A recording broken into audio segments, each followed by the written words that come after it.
Hi, welcome to my YouTube channel Techgene. पिछली video में हम लोगों ने डिस्प्ले इन सीएसएस की प्रॉपर्टीज़ के बारे में पढ़ा था।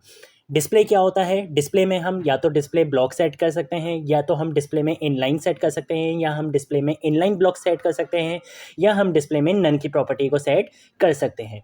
अब सबसे पहले अगर हम बात करें डिस्प्ले ब्लॉक की, तो देखो बाय डिफ़ॉल्ट हमारे बहुत सारे एलिमेंट्स ऐसे हैं जिनका बाय डिफ़ॉल्ट डिस्प्ले जो है वो ब्लॉक सेट हुआ हुआ होता है। ठीक है, अब जैसे अगर हम बात करें अपने हेडिंग टेक्स्ट की, या हम बात करें पैराग्राफ टैग की, या हम बात करें डिस्प्ले अपने डिव कंटेनर की, डिव टैग की, तो उसका जो डिस्प्ले होता है बाय डिफ़ॉल्ट उसका डिस्प्ले सेट हुआ होता है ब्लॉक। ठीक है, हम अपने किसी भी एलिमेंट का डिस्प्ले कस्टमाइज़ कर सकते हैं, मतलब चेंज कर सकते हैं। ब्लॉक को इन ब्लॉक इनलाइन ब्लॉक बना सकते हैं, इनलाइन बना सकते हैं। ये सारी चीज़ें हम जो है वो चेंज कर सकते हैं। अब अगर हम बात करें डिस्प्ले ब्लॉक से होता क्या है, तो बाय डिफ़ॉल्ट जिन एलिमेंट्स का डिस्प्ले ब्लॉक सेट हुआ हुआ होता है, या हम किसी भी एलिमेंट का डिस्प्ले ब्लॉक सेट करते हैं, तो उससे होता ये है कि सबसे पहली चीज़ तो ये है ब्लॉक में कि वो हमेशा न्यू लाइन से स्टार्ट होगा। ठीक है, वो हमेशा किस लाइन से स्टार्ट होगा? न्यू लाइन से स्टार्ट होगा। दूसरी चीज़ ये है कि वो क्या करेगा? पूरी स्पेस ले लेगा, फुल विड्थ लेगा वो। ठीक है, वो बोलेगा कि भाई ये पूरी जगह मेरी है, इस पूरी लाइन में मैं ही आऊँगा। ठीक है, तो दूसरी चीज़ क्या होती है कि वो फुल विड्थ लेगा। तीसरी चीज़ उसमें ये होती है कि अगर हम चाहें उसमें हाइट और विड्थ को कम भी कर सकते हैं और ज़्यादा भी कर सकते हैं। इन सिंपल वर्ड्स हम कस्टमाइज़ कर सकते हैं हाइट और विड्थ को उस एलिमेंट को जिसका डिस्प्ले ब्लॉक सेट हुआ हुआ हो, या जिसका display by default block set हो। ठीक है, अब अगर हम बात करें इनलाइन की, तो इनलाइन एलिमेंट बेचारा मासूम सीधा साधा, वो क्या बोलता है? वो बोलता है कि भाई मैं जो वो सेम लाइन में रहूँगा, मेरे नखरे नहीं है कि मैं न्यू लाइन में जाऊँ, मैं सेम लाइन में रहूँगा। दूसरी चीज़ ये है कि जितनी स्पेस मुझे चाहिए होगी मैं उतनी ही स्पेस लूँगा, ज़्यादा स्पेस मैं नहीं लूँगा। तीसरी इसमें जो चीज़ आती है वो ये आती है कि अगर हम अपने इनलाइन एलिमेंट पे हाइट और विड्थ बढ़ाना चाहें या कम करना चाहें, कस्टमाइज़ करना चाहें हाइट और विड्थ को, तो वो हम नहीं कर सकते हैं। इस जो तीसरी चीज़ है, ये जो तीसरा इशू है इनलाइन में, इसको सॉल्व करने के लिए हमारे पास तीसरी प्रॉपर्टी है इनलाइन ब्लॉक की। इनलाइन ब्लॉक कहती है कि भाई शुरू की दो बातें मैं इनलाइन की ही मानूंगी। ठीक है, कि मैं सेम लाइन में ही रहूँगी। दूसरी चीज़ ये कि मैं जो है वो फुल विड्थ नहीं लूँगा, मुझे जितनी विड्थ चाहिए होगी, जितना स्पेस मुझे चाहिए होगा मैं उतना ही लूँगा, उससे ज़्यादा मैं नहीं लूँगा। तीसरी बात वो ये कहता है कि अगर आप हाइट और विड्थ बढ़ाना या कम करना चाहो तो वो कर सकते हो। बस आपने करना क्या होगा कि डिस्प्ले को क्या सिलेक्ट करना होगा? इनलाइन ब्लॉक सिलेक्ट करना होगा। ठीक है, फिर अगर हम बात करें डिस्प्ले नन की, तो डिस्प्ले नन क्या होता है कि अगर हम अपने किसी भी एलिमेंट को डिस्प्ले नन कराना चाहते हैं, मतलब उसको हाइड करना चाहते हैं, तो हाइड करने के हमारे पास किसी भी एलिमेंट के दो तरीके हैं, या तो हम डिस्प्ले नन कर दें या विजिबिलिटी हिडन कर दें। अब डिस्प्ले नन से क्या हो रहा था कि अगर हम किसी भी एलिमेंट का डिस्प्ले नन कर रहे थे तो वो अपनी जगह भी छोड़कर जा रहा था, मतलब वो अपनी चेयर छोड़कर चला गया। अब उसके बाद आने वाली जितनी भी चीज़ें वो एक एक स्टेप आगे आ जाएंगे, मतलब उसके बाद जो होगा वो उसकी चेयर पर आकर बैठ सकता है। लेकिन अगर हम बात करें विजिबिलिटी हिडन की, तो इससे भी गायब तो हो जाएगा, लेकिन वो बंदा अपना बैग रख कर जाएगा उस चेयर पे, ताकि कोई उसकी जगह पर आकर ना बैठे। तो विजिबिलिटी हिडन से क्या हो रहा था कि वो एलिमेंट तो आपका गायब हो रहा था, लेकिन वो अपनी स्पेस छोड़कर नहीं जा रहा था, मतलब आपकी वो जो उसकी जो स्पेस थी वो अपनी जगह ही रह रही थी। उसके बाद आने वाले जो एलिमेंट्स हैं वो उसकी जगह पर नहीं आ रहे थे, तो उसकी जो स्पेस थी वो अपनी जगह ही थी, बस वो एलिमेंट जो है वो हाइड हो गया था। और डिस्प्ले नन में क्या था कि वो अपनी जगह भी गवा बैठा था। ठीक है, वो बैग रख के नहीं जा रहा था, तो उसकी जगह कोई भी आकर बैठ सकता है। तो ये चीज़ें हम लोगों ने पिछली वीडियो में कवर कर ली थी, अच्छे से एक एक चीज़ आप लोगों को समझा दी थी मैंने। आज की वीडियो का जो हमारा टॉपिक है वो भी बहुत इंपॉर्टेंट टॉपिक है, और बहुत इंटरव्यूज़ में भी वो क्वेश्चंस पूछा जाता है उसमें। तो आज का जो हमारा टॉपिक है वो है पोजीशन। तो सबसे पहले काम करते हैं, ये वाली फ़ाइल को क्लोज़ कर देते हैं, और यहाँ पर आकर मैं एक फ़ाइल बना लूँगा, उसका नाम मैं रख लूँगा क्या? पोजीशन। पोजीशन डॉट HTML के नाम से। ठीक है, और एक और फाइल बनाऊंगा मैं, उसका नाम मैं क्या रखूँगा? मैं नाम रखूँगा पोजीशन डॉट CSS के नाम से। ये दो मैंने फाइल्स बना ली। HTML की फाइल में आऊँगा, एक्सक्लेमेशन मार्क लगाऊंगा, हिट एंटर करूँगा, HTML की बॉयलर टेम्पलेट जनरेट हो गई। टैब प्रेस करूँगा, दोबारा टैब प्रेस करूँगा, टाइटल के टैग में आकर मैं यहाँ पर लिख लूँगा CSS पोजीशन। ठीक है, दोबारा टैब प्रेस करूँगा, बॉडी के टैग में आकर मैं एक पहले डिव बना लूँगा, उसको मैं क्लास दे दूँगा किस नाम से? पेरेंट के नाम से।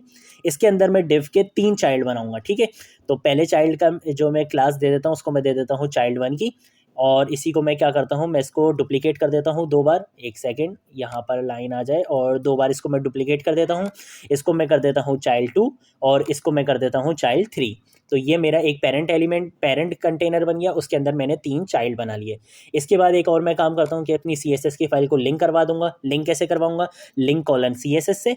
ठीक है, और style.css की जगह मैं लिखूंगा पोजीशन .css, क्योंकि मेरी CSS की फाइल का क्या नाम है, पोजीशन नाम है। कंट्रोल ऐसे सेव करूँगा, गो लाइव पर क्लिक करूँगा, लाइव सर्वर क्या करेगा, position.html की फाइल को यहाँ ब्राउज़र में रन करके दिखा देगा, ठीक है।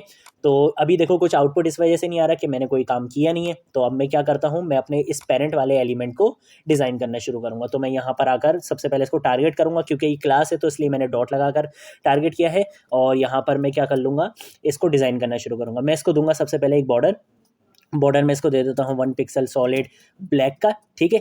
इसके बाद मैं इसको क्या करूँगा, मैं एक काम करता हूँ कि मैं इसको पैडिंग दे देता हूँ। पैडिंग में इसको दे देता हूँ 30 पिक्सल की। उसके बाद मैं इसको मार्जिन भी दे देता हूँ। मार्जिन में इसको दे देता हूँ चारों तरफ से 100 पिक्सल का, ताकि थोड़ा सा बीच में आ जाए, ठीक है। कंट्रोल ऐसे सेव कर लिया। यहाँ आकर देखते हैं तो देखो इस तरीके का कुछ आउटपुट आ रहा है। अब मैं अपने चाइल्ड जो मेरे डिव हैं उनको टारगेट करूँगा। तो मैं क्या करूँगा, .child1 लिखूँगा। इसको मैंने टारगेट करा। सबसे पहले मैं एक काम करूँगा कि इसको मैं विड्थ दे दूँगा। विड्थ में इसको दे देता हूँ फॉर एग्जांपल 60 पिक्सल की, ठीक है। और हाइट में इसको दे देता हूँ कितनी, 50 पिक्सल की। 50 पिक्सल की मैं इसको हाइट दे देता हूँ। इसके बाद मैं एक काम करता हूँ कि मैं इसको दूंगा बैकग्राउंड कलर, ठीक है। बैकग्राउंड कलर मैं इसको दे देता हूँ, फॉर एग्जांपल मैं इसको दे देता हूँ टोमेटो। और इसी को ही मैं क्या करूँगा, डुप्लीकेट करूँगा 2 बार। ये मैंने 2 बार इसको डुप्लीकेट कर दिया। यहाँ पर मैं कर दूंगा इसको child2, यहाँ पर मैं इसको कर दूंगा child3, और हर जगह मैं इसमें बैकग्राउंड कलर चेंज कर दूंगा। तो यहाँ पर मैं इसको कर देता हूँ येलो ग्रीन, ठीक है। और इसके बाद आखिरी वाला जो मैं कलर कर देता हूँ वो कर देता हूँ ब्लू वायलेट का। कंट्रोल ऐसे सेव करेंगे, यहाँ पर आएंगे तो देखो कुछ इस तरीके से हो गया। अब मैं चाहता हूँ इनको एक लाइन में लाना, ठीक है। मैं चाहता हूँ कि जो मैंने विड्थ और हाइट दी है वो भी अप्लाई हो, और मैं चाहता हूँ कि ये एक सेम लाइन में आ जाए। तो उसके लिए मैं डिस्प्ले क्या रखूँगा, मैं डिस्प्ले रखूँगा इनलाइन ब्लॉक, क्योंकि अगर सिर्फ इनलाइन कर दूंगा तो ये जो विड्थ और हाइट दी है वो इस पर अप्लाई नहीं होगी। तो इसलिए मैं क्या करूँगा, डिस्प्ले इनलाइन ब्लॉक कर दूंगा। तो मैं एक काम करता हूँ, मैं इसका डिस्प्ले क्या कर देता हूँ, मैं इसका डिस्प्ले कर देता हूँ इनलाइन ब्लॉक, ठीक है। इसी को ही मैं कॉपी करूँगा और यहाँ पर भी जो है पेस्ट कर दूंगा, और यहाँ पर भी जो है पेस्ट कर दूंगा। कंट्रोल ऐसे सेव करेंगे, यहाँ पर आकर देखेंगे तो देखो ये एक लाइन में आ गए हैं, ठीक है। अब अगर हम बात करें पोजीशन की, तो देखो सबसे पहले मैं यहाँ आ जाता हूँ और एक कमेंट लिख लेते हैं। अगर हम बात करें पोजीशन की, तो देखो बाय डिफ़ॉल्ट हमारे जो एलिमेंट हैं उनकी पोजीशन सेट हुई हुई होती है स्टैटिक। क्या सेट हुई हुई होती है, पोजीशन उनकी सेट होती है स्टैटिक। तो मैं यहाँ पर लिख लेता हूँ। सबसे पहले हमारे पास पोजीशन की प्रॉपर्टीज़ होती कितनी है। पहली जो हमारे पास प्रॉपर्टी होती है पोजीशन की, वो होती है हमारी स्टैटिक, जो कि बाय डिफ़ॉल्ट होती है, ठीक है। तो मैं यहाँ लिख लेता हूँ स्टैटिक, और ब्रैकेट में इसमें लिख लेते हैं बाय डिफ़ॉल्ट, ठीक है। ये सारी चीज़ें मैं इसलिए कर रहा हूँ ताकि जब आपको कोड दूँ तो आपके पास ये सारी चीज़ें आ जाएँ, ठीक है। दूसरी जो पोजीशन में हम इस प्रॉपर्टी दे सकते हैं, वैल्यू दे सकते हैं, वो होती है हमारी रिलेटिव। तीसरी जो हम दे सकते हैं वो हम दे सकते हैं एब्सोल्यूट, और चौथी जो हम दे सकते हैं वो हम दे सकते हैं फिक्स्ड, ठीक है। ये 4 प्रॉपर्टीज़ हम दे सकते हैं। अब अगर हम बात करें देखो स्टैटिक की, तो देखो ये तो हमें देने की ज़रूरत ही नहीं है, क्योंकि ये तो बाय डिफ़ॉल्ट होती ही होती है, तो ये तो हमें लिखने की ज़रूरत है ही नहीं, ठीक है। अब अगर मैं बात करूं रिलेटिव, एब्सोल्यूट या फिक्स्ड की, तो देखो किसी भी एलिमेंट पर अगर पोजीशन ये 3 सेट हुई हुई हैं तो वो एलिमेंट कहलाता है पोजीशन एलिमेंट। क्या कहलाता है वो, पोजीशन एलिमेंट क्या कहलाता है। मैं यहाँ पर लिख भी लेता हूँ, बल्कि इस तरीके से छोड़ो, मैं यहाँ पर कुछ इस तरीके से लिख लेता हूँ, पोजीशन एलिमेंट, ठीक है। तो ये हमारे पास जिसमें भी पोजीशन ये सेट हुई हो, ये 3 प्रॉपर्टीज़, तो वो हमारे पास कहलाता है पोजीशन एलिमेंट। और किसी भी एलिमेंट में अगर पोजीशन सेट नहीं हुई भी, मतलब बाय डिफ़ॉल्ट क्या है स्टैटिक, तो वो हमारे पास पोजीशन एलिमेंट नहीं कहलाता है। ये बात बस याद रखना। इसके बाद अगर हम बात करें कि अगर हम पोजीशन ये 3 जो है वो सेट कर दें पोजीशन, तो इसके साथ हमारे पास कुछ हेल्पिंग प्रॉपर्टीज़ भी होती हैं। क्या होती हैं, हेल्पिंग प्रॉपर्टीज़ होती हैं पोजीशन की। तो हेल्पिंग प्रॉपर्टीज़ ऑफ पोजीशन, ठीक है, वो क्या होती हैं, वो 4 होती हैं। सिंपल टॉप, बॉटम, लेफ्ट और राइट। क्यों होती हैं ये, कि अगर हम चाहते हैं किसी चीज़ को अपनी जगह से हिलाना, तो उसको टॉप से कितना हिलाना है, बॉटम से कितना हिलाना है, लेफ्ट से कितना हिलाना है, राइट से कितना हिलाना है। तो ये इसलिए हमारे पास हेल्पिंग प्रॉपर्टीज़ होती हैं, ठीक है। अब बारी बारी आते हैं। सबसे पहले अगर हम बात करें पोजीशन रिलेटिव की, ठीक है, तो मैं एक काम करता हूँ, मैं अपने child2 पर आऊँगा, ठीक है। और यहाँ पर आकर मैं सबसे पहले एक कमेंट लिख लेता हूँ। मैं यहाँ पर लिख लेता हूँ रिलेटिव, कि हम यहाँ पर किसका काम कर रहे हैं, रिलेटिव का काम कर रहे हैं। मैं यहाँ पर आकर दे देता हूँ पोजीशन, क्या, मैं पोजीशन इसको दे देता हूँ रिलेटिव। पोजीशन रिलेटिव दी, कंट्रोल ऐसे सेव करूँगा, यहाँ पर आपको आके दिखाऊंगा तो देखो कुछ भी नहीं हुआ अभी, ठीक है। पोजीशन रिलेटिव से होता क्या है, पोजीशन रिलेटिव से ये होता है कि ये अपनी जगह नहीं छोड़ता। तो देखो अभी इसने अपनी जगह नहीं छोड़ी है, लेकिन अब मैं इसको मूव कर सकता हूँ। मूव कैसे करूँगा? पोजीशन रिलेटिव अगर आपने किसी भी एलिमेंट पर अप्लाई कर दी तो होता क्या है, जब भी मैं इस पर टॉप बॉटम लेफ्ट राइट से कोई भी वैल्यू दूंगा तो ये अपनी करंट पोजीशन से कैलकुलेशन स्टार्ट करेगा। फॉर एग्जांपल मैं यहाँ से अगर इसको दे दूँ टॉप से 20 पिक्सल, तो ये देखेगा मैं भी करंट पोजीशन मेरी क्या है, ये है। तो मैं टॉप से कितने में मैं इसको वैल्यू दे दूँ, मैं इसको वैल्यू दे दूँ टॉप से 20 पिक्सल, तो ये टॉप से 20 पिक्सल नीचे आ जाएगा। ठीक है, मतलब टॉप से 20 पिक्सल ये छोड़ देगा। तो ये इस तरीके से कैलकुलेशन करता है। कैलकुलेशन कैसे करता है? अगर आपने पोजीशन रिलेटिव दे दी तो ये अपनी करंट पोजीशन इसकी ये है, तो ये अपनी करंट पोजीशन से कैलकुलेशन स्टार्ट करेगा और जो भी मैंने वैल्यू देगी ये वो कर देगा। करके दिखाता हूँ मैं आपको। मैं अगर आऊँ यहाँ पर पोजीशन रिलेटिव तो मैंने दे दिया, मैं यहाँ पर इसको टॉप से दे दूँ कितना, मैं टॉप से इसको दे देता हूँ 40 पिक्सल, तो ये अपनी करंट पोजीशन से 40 पिक्सल जो है वो छोड़ देगा जगह। तो देखो इसने अपनी करंट पोजीशन से ये 40 पिक्सल जो है वो छोड़ दिया। ऐसे ही अगर मैं चाहूँ लेफ्ट से, तो मैं लेफ्ट से भी इसको कर सकता हूँ। फॉर एग्जाम्पल मैं लेफ्ट लिखूंगा, ठीक है, लेफ्ट मैं लिखूंगा और मैं लेफ्ट से इसको लिख लेता हूँ 20 पिक्सल, तो ये अपनी करंट पोजीशन से लेफ्ट से जो है वो 20 पिक्सल जगह छोड़ देगा। तो देखो इसने करंट पोजीशन से 20 पिक्सल यहाँ से छोड़ दी जगह। ठीक है, तो ये हमारे पास होती है पोजीशन रिलेटिव की। पोजीशन रिलेटिव क्या करता है, जब तक हम टॉप और लेफ्ट की वैल्यू नहीं देंगे तब क्या होगा, ये अपनी जगह नहीं छोड़ेगा, ये अपनी जगह पे ही रहेगा, ये बोलेगा अभी मैं नहीं जाने वाला। लेकिन जैसे ही हम इसको टॉप और लेफ्ट से दे देंगे ये कैलकुलेशन स्टार्ट करेगा और अपनी करंट पोजीशन से उन वैल्यूज़ के मुताबिक काम कर लेगा। तो देखो इसने जो है वो उसके अकॉर्डिंग काम कर लिया है। तो ये हमारे पास होती है पोजीशन रिलेटिव की प्रॉपर्टी। अब मैं इसको क्या करता हूँ, कमेंट करता हूँ और अब मैं आता हूँ पोजीशन एब्सोल्यूट पर, जो बहुत इंपॉर्टेंट है, इसको बहुत अच्छे से समझना। ठीक है, मेरी पूरी कोशिश रहेगी कि मैं अच्छे से इसका कॉन्सेप्ट दूँ आपको। अब आती है पोजीशन एब्सोल्यूट की प्रॉपर्टी। मैं यहाँ पर लिखूंगा क्या, पोजीशन एब्सोल्यूट। ठीक है, पोजीशन एब्सोल्यूट मैं जैसे ही दूंगा कंट्रोल एस से सेव करूंगा तो देखना होगा क्या, ये देखो मैं प्रॉपर्टी मैंने किस पर दी थी, ये दूसरे वाले डिफ पर, और गायब कौन सा हो गया, तीसरा वाला हो गया। ये क्या हुआ, ठीक है, देखो ये येलो ग्रीन वाले पे ही प्रॉपर्टी दी है मैंने, लेकिन गायब कौन सा हो गया, मेरा ये ब्लू वायलेट वाला डिफ गायब हो गया। अब हुआ क्या है, जैसे ही हम पोजीशन रिलेटिव दे रहे थे तो वो क्या कर रहा था, वो अपनी जगह से नहीं हिल रहा था। लेकिन जैसे ही हम पोजीशन एब्सोल्यूट दे देंगे तो ये अपनी जगह से उठ चुका है, ये अपनी चेयर से उठ चुका है। ये ऐसा समझ लो कि ये अभी ज़मीन से ऊपर आ चुका है, और जैसे ही ये ज़मीन से ऊपर आएगा ये अपनी जगह छोड़ेगा, ये अपनी चेयर से उठेगा, फ़ौरन ही जो दूसरा एलिमेंट होगा वो इसकी जगह पर आकर बैठ गया। तो जो ब्लू वायलेट वाला डिफ था यहाँ पर वो इसकी जगह पर आ चुका है। अब ये आपको देख इस वजह से नहीं रहा क्योंकि दोनों की हाइट और विड्थ जो है वो सेम है। लेकिन जैसे ही अभी मैं टॉप और बॉटम से इनको कुछ वैल्यूज़ वगैरह दूंगा तब आप देखना आपको ब्लू वाला वॉयलेट इसकी जगह पर दिखेगा और इसको हम मूव कर सकते हैं। अब इसको मूव कैसे करेंगे, पोजीशन एब्सोल्यूट कैसे काम करता है, देखो पोजीशन रिलेटिव क्या कर रहा था, अपनी करंट पोजीशन से कैलकुलेशन स्टार्ट कर रहा था। लेकिन पोजीशन एब्सोल्यूट ये काम करता है कि वो देखता है कि मेरे नियरेस्ट जो मेरा पेरेंट है, पोजीशन पेरेंट नहीं, पोजीशन पेरेंट कौन सा होगा, जिसके पेरेंट पर अगर अब जैसे ये यहाँ पर है, ठीक है, तो इसका जो भी पेरेंट होगा नियरेस्ट पेरेंट, उस पर पोजीशन की प्रॉपर्टी अप्लाई होनी चाहिए। अगर उस पर पोजीशन की प्रॉपर्टी अप्लाई होगी और फिर मैं अगर इस पर टॉप बॉटम लेफ्ट राइट की कोई भी वैल्यू दूंगा तो वो उसके अकॉर्डिंगली कैलकुलेट करेगा। रिलेटिव क्या कर रहा था, अपनी करंट पोजीशन से जो है वो कैलकुलेट कर रहा था। लेकिन ये क्या करेगा, अगर मैं 20 पिक्सल इसको दूंगा तो ये यहाँ पर इससे जो है वो 20 पिक्सल जो है वो दूर हो जाएगा। ठीक है, तो ये चीज़ हमारे पास होती है पोजीशन एब्सोल्यूट। अब फॉर एग्जाम्पल जैसे अभी हमारी कंडीशन में अगर हम बात करें, हमारा ये जो पेरेंट कंटेनर है, अगर हम यहाँ पर आएँ और पेरेंट पर आएँ तो देखो यहाँ पर मैंने पोजीशन की प्रॉपर्टी सेट नहीं की हुई, मतलब बाय डिफॉल्ट क्या है, स्टैटिक। और अभी मैंने आप लोगों को बताया था कि अगर स्टैटिक प्रॉपर्टी सेट होगी तो वो हमारा पोजीशन एलिमेंट नहीं कहलाता। तो अब एब्सोल्यूट क्या करेगा, तो अब इसको तो कोई ना कोई चाहिए, तो ये इसके बाहर कोई देखेगा कि भाई और कोई नियरेस्ट पेरेंट इसको मिल जाए जो पोजीशन पेरेंट हो। ये अगर बाहर आएगा तो ये जैसे ही यहाँ से जैसे ही बाहर आएगा तो इसको कोई और पेरेंट नहीं मिलेगा। तो ये अब किसके अकॉर्डिंग वर्क करेगा, ये अब करेगा बॉडी के अकॉर्डिंग, अपने जो बॉडी एलिमेंट है इसका, जो बॉडी जो है हमारे वेब पेज की, ये उसके अकॉर्डिंग वर्क करेगा। ठीक है, तो अब देखो पोजीशन एब्सोल्यूट तो हो गया, ठीक है, ये अपनी जगह तो छोड़ चुका है, लेकिन अब ये इसको मूव कराना है।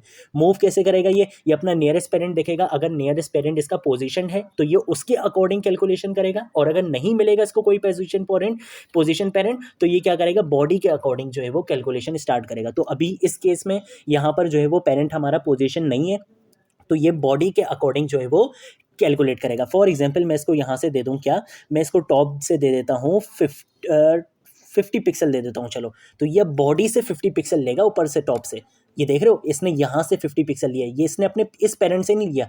इस पेरेंट से क्यों नहीं लिया, पहले इसने इसी को चेक किया, ये पहले गया नियरेस्ट के पास ही, लेकिन उसने देखा कि उसका पेरेंट जो है वो पोजीशन नहीं है, तो ये फिर किसके करेगा, ये दूसरा कोई पेरेंट देखेगा। लेकिन यहाँ पर और कोई पेरेंट जब इसको नहीं मिलेगा तो इन दी एंड ये क्या करेगा, ये बॉडी से अपनी कैलकुलेशन स्टार्ट करेगा। तो देखो इसने बॉडी से जो है वो अपनी कैलकुलेशन स्टार्ट करी है। एक और चीज़ दिखाता हूँ, अगर मैं इसको दे दूँ लेफ्ट से 0, तो देखना अब क्या होगा, ये बिल्कुल लेफ्ट साइड पे चिपक जाएगा, क्योंकि मैंने लेफ्ट से क्या दे दिया 0, तो ये बॉडी के बिल्कुल लेफ्ट साइड पे देखो ये चिपक गया इस तरफ। तो ये हमारे पास होती है एब्सोल्यूट की वैल्यू। अब एक और चीज़ जो अभी मैंने आपको बोला कि अगर इसका पेरेंट, फॉर एग्जांपल अगर इसका पेरेंट जो है वो पोजीशनड हो, तो मैं अब वो भी करके दिखा देता हूँ। इसका पेरेंट कौन है, इसका पेरेंट है ये वाला, ठीक है, ये क्या है, इसका पेरेंट है। अगर मैं इसको पोजीशन बना दूँ, मैं यहाँ पर पोजीशन की प्रॉपर्टी कोई भी दे सकता हूँ। मैं इसको पोजीशन की प्रॉपर्टी अभी दे देता हूँ, क्या, मैं इसको दे देता हूँ रिलेटिव बना देता हूँ। जैसे ही रिलेटिव बनाए ये पोजीशन हो गया, अब ये इसके अकॉर्डिंग लेगा, ठीक है। मैंने इसको वैल्यू क्या दी है, टॉप 50 और लेफ्ट 0, तो ये बिल्कुल जो पेरेंट है ना इसका, ये बिल्कुल लेफ्ट साइड पे उसके चिपक जाएगा और ऊपर से इसको 50 पिक्सल स्पेस देगा। कंट्रोल ऐसे सेव करके देखते हैं, जो मैंने बोला है वही हुआ है, ये देख रहे हो, ये वही हुआ बिल्कुल, ये इस पेरेंट के बिल्कुल साइड से चिपक गया और ऊपर से इसने कितना छोड़ दिया, इसने ऊपर से 50 पिक्सल छोड़ दिया। तो ये हमारे पास पोजीशन एब्सोल्यूट की प्रॉपर्टी होती है, जो अपने नियरेस्ट पोजीशन पेरेंट से जो है वो कैलकुलेशन स्टार्ट करती है। अगर कोई नहीं मिलता तो ये अपना बॉडी टैग पे जो है वो बॉडी से जो है वो कैलकुलेशन स्टार्ट करती है, ठीक है। तो इसको भी अब मैं क्या करता हूँ, कॉमेंट कर देता हूँ और वापस जो है वो अपने पेरेंट को वापस स्टैटिक पे ही सेट कर देते हैं, ठीक है। तो हमने अभी पोजीशन रिलेटिव भी पढ़ लिया, हमने पोजीशन एब्सोल्यूट भी पढ़ लिया। अब है हमारे पास लास्ट पोजीशन की प्रॉपर्टी, और वो क्या है, वो है हमारे पास, इसमें ज़रा थोड़ा सा स्पेस दे देते हैं और यहाँ पे हम लिख लेते हैं हमारी जो लास्ट प्रॉपर्टी है वो है फिक्स्ड की प्रॉपर्टी, ठीक है। तो फिक्स की प्रॉपर्टी देखो, फिक्स की प्रॉपर्टी क्या करती है, अगर मैं अपने किसी भी एलिमेंट पर फिक्स्ड उसको पोजीशन दे दूं, तो होगा ये कि जब भी स्क्रॉल बार से मैं अगर फॉर एग्जांपल मेरे जो है वो वेब पेज पर स्क्रॉल बार है, तो वो साइड पर अपनी जगह जहाँ पर भी मैं उसको फिक्स करूँगा वो वहाँ पर फिक्स्ड हो जाएगा, वो अपनी जगह से हिलेगा नहीं स्क्रॉल करने के बावजूद। ऐसा आप लोगों ने बहुत सारी वेबसाइट्स में देखा होगा कि आप स्क्रॉल कर रहे होते हो तो साइड पे कुछ सोशल मीडिया के आइकन्स होते हैं, वो अपनी जगह पर ही लगे हुए होते हैं, वो बिल्कुल चिपके हुए होते हैं, वो जगह से हिलते ही नहीं। आप भले जितना भी स्क्रॉल कर लो बाकी चीज़ें ऊपर चली जाएंगी, लेकिन वो अपनी जगह से नहीं हिलते, तो वो वहाँ पर पोजीशन फिक्स की प्रॉपर्टी यूज़ हुई होती है, ठीक है। तो अब अगर हम बात करें पोजीशन फिक्स की, तो मैं क्या करूँगा, सबसे पहले मैं इसको दे दूंगा पोजीशन फिक्स्ड की प्रॉपर्टी। पोजीशन में इसको जैसे ही फिक्स दूंगा, तब देखना वही एब्सोल्यूट वाला काम होगा। कंट्रोल ऐसे सेव करा, ये देखो वो जो तीसरा वाला डिफ था वो गायब हो गया। गायब कहाँ हुआ, वो इसके नीचे आ गया। क्यों, क्योंकि सिर्फ पोजीशन रिलेटिव की वाहिद वो प्रॉपर्टी जो अपनी जगह घेर कर रखती है पोजीशन रिलेटिव के बाद, लेकिन पोजीशन फिक्स्ड हो या पोजीशन एब्सोल्यूट हो, जैसे ही आपने ये दो वैल्यूज अप्लाई करोगे तो ये अपनी जगह, ये अपनी चेयर छोड़ चुके हैं, अब इनकी जगह कोई और आके बैठ चुका है। अब ये इंतजार कर रहे हैं कि अब आप इनको जो है वो सेट करो, अब आप इनको जो है वो इधर उधर हिलाओ। तो अब मैं इसको क्या करूँगा, मैं इसको एक काम करता हूँ, मैं इसको बॉटम से क्या दे दूंगा, 0, मैं इसको बिल्कुल नीचे ले आऊँगा, ठीक है। तो मैं इसको बॉटम से क्या दे दूंगा, मैं इसको बॉटम से भी 0 दे देता हूँ और मैं इसको राइट से भी जो है वो 0 दे देता हूँ, ठीक है। राइट से भी मैं इसको 0 दे देता हूँ। कंट्रोल ऐसे सेव करूँगा तो ये देखो ये कहाँ आ गया, ये बिल्कुल यहाँ पे आके चिपक गया, ठीक है। अब मैं काम करता हूँ, मैं आपको दिखाता हूँ कि फिक्स की प्रॉपर्टी काम कैसे करती है। उसके लिए मैं क्या करूँगा, मैं यहाँ पर आऊँगा, बॉडी को टारगेट करूँगा और बॉडी को टारगेट करके मैं उसकी हाइट बढ़ा दूंगा। क्यों बढ़ा रहा हूँ हाइट, ताकि जो है वो मेरे पास क्या आ जाए, स्क्रॉल बार आ जाए। तो मैं इसकी हाइट रख लेता हूँ 1500 पिक्सल की।